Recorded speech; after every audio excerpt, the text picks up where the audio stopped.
Hi Emma, how's it going? Hi Dileepa, I'm good, thanks. How long you been in Perth? I've been in Perth for about 5 years now, I think. Yeah? Yeah. Do you miss home? I do, Yeah? but I definitely don't miss the weather. Okay. Could you please tell us about your background, what studies you have done and what work you have done in life? Sure. Yeah. So I studied graphic design at college. I went to university and studied multimedia design. When I graduated, I worked for a fair trade company. And You went to uni. yeah, I went to uni. You're not one of those vegans, right? Yeah, I'm You not know one what of they- those unemployed Yeah. vegans. Do you Yeah. guys hear that?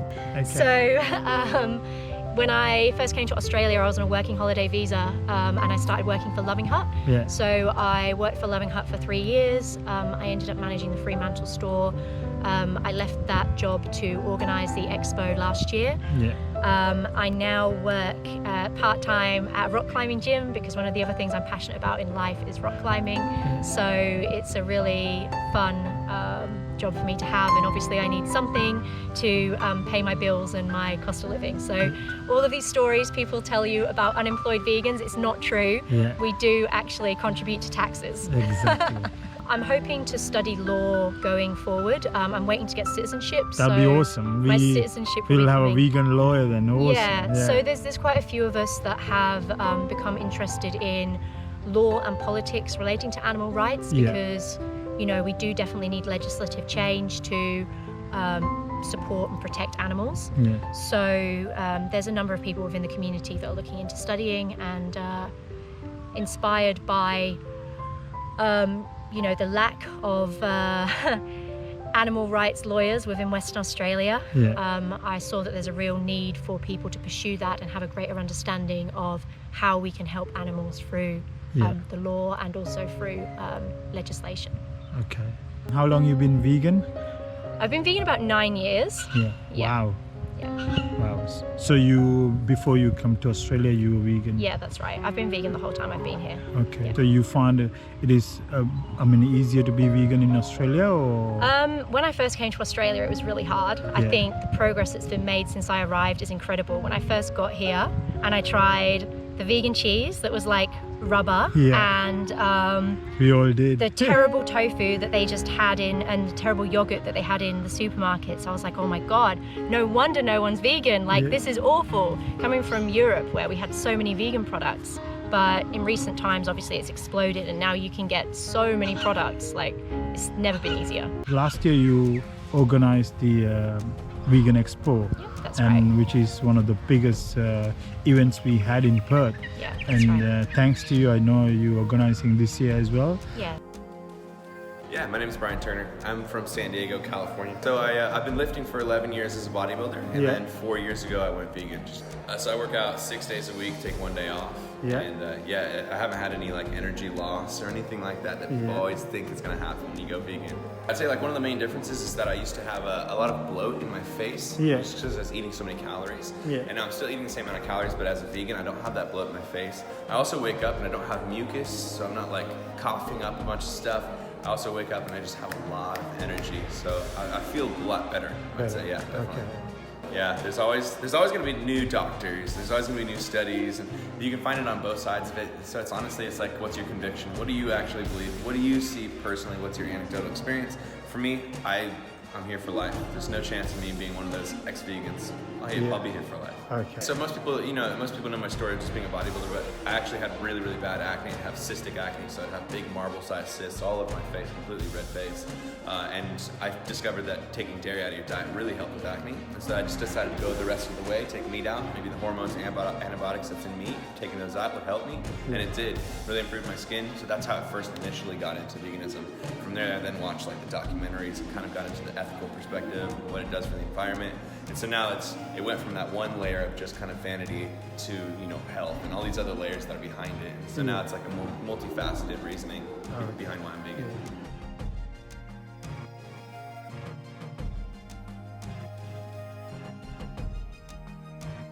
So you want to tell our audience about that? So we already had quite a few food fairs in Perth, but I felt like there was a real gap for something which focused on more than food, because veganism is more than food.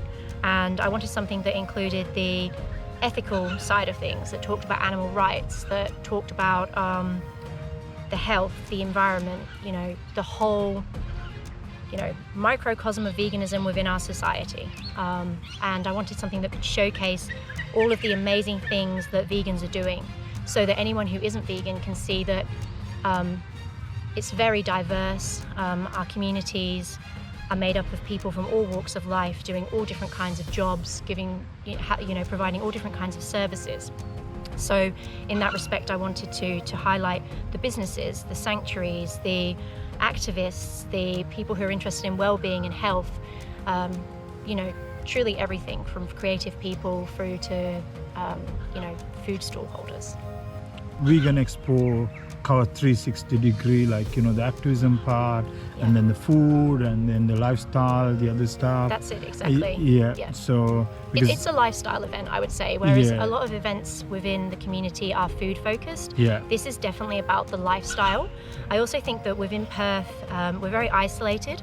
Over on the East Coast, people travel between, like Sydney and Brisbane and Melbourne to do activism, and there's all these different ideas and different people and different groups that kind of mix and come together, whereas with us just being kind of on our own, we don't really have that. And I was really concerned that the activism community here was stagnant. And with my experience in the UK and Europe, and how much people travel between cities, I just thought that we needed more of an injection of outside ideas. So that was another reason why I wanted to create the expo, so that we could get activists coming in, injecting energy into the community and encouraging people to get involved with things that they perhaps wouldn't usually get involved with. Do you get enough support? There is a lot of paperwork and behind the scenes stuff. There's a lot of permits, there's a lot of things you have to abide by. When I've organised events in the UK, it's never been as strict or rigorous as it is in Perth. So it would be great to have more support. I would love for the expo to really have people coming from all different areas of the community and contributing. I'd love someone who's really passionate about food to come and say, okay, well, I'd love to run the cooking demo area, and then they could kind of take that on and inject their passion into it. And likewise, I'd love someone who wants to run the food markets to maybe come and say, okay, well, I'll handle that area. That's sort of what I envisioned. I like the idea of working as a community. I'm very much for non-hierarchical groups. Yeah. So I like the idea of collaborative efforts where everyone from the community comes together. And I'm very much a unity person. And although we have a lot of diversity and different ideas and opinions within our communities, I do think, we can unite over this one common area and really bring everyone together to show, how much we can achieve when we work as a team, I suppose.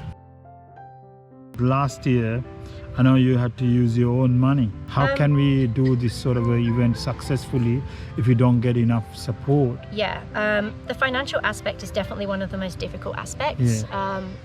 I wanted to keep the event in the city, and I wanted the markets to be free so that it was accessible for everyone. I want non-vegans to be able to just stroll in and say, wow, look at this amazing array of different foods, of different products. Then they can't go home and go, oh, I could never go vegan, it's so difficult, because they can literally walk in and see everything that they usually consume in their daily lives. They can find a vegan version. And I think that, having it in the city is really important to achieve that, whereas if it's in a location out of the city that might be cheaper, but it's only going to be vegans that are going, it's going to kind of miss one of the opportunities and points of the entire event. So the problem with it being in this central location is that overheads are very high. This year I've tried to combine it into one location at Elizabeth Quay, whereas last year we were over 2 locations at the Town Hall and Forest Place. So this year it's in one location, but the overheads are quite high, and it is very costly. I have tried to get sponsorship, but I think it's a very hard time for a lot of businesses. So no one's really got a lot to give. Especially the vegan business. Exactly, that's it. I really believe in trying to support a vegan economy. Yeah. So I like the idea of supporting wholly vegan businesses when you can. And it's That's great that we have so many options available at other places now. But really, if you're giving that money to that business, then they're still going to be putting that money into animal exploitation. So for me, you know that if you're shopping at a wholly vegan business, the employees are most likely going to be vegan. The wages that that business are paying them are going to go to vegan products, and you're keeping it all within that vegan economy. So yeah, it's tough for vegan businesses. So I understand that they're probably not in a position to be able to support, especially our local vegan businesses. And, you know, I want the event so that we can support them. Yeah. But obviously the money does need to come from somewhere to organise an event like this. It would be great if there were people who are in a position where they can support financially. You know, there's advertising options. We would be able to, you know, have their logo as a supporter of the event on all advertising. And I would think that that would be a real, you know, selling point for them to get their business out there. But yeah, going forward, it would be great to get more especially among businesses. Sponsorship. Yeah, that's it. Maybe businesses that are not able to support by having a stall or support by running a workshop or anything like that.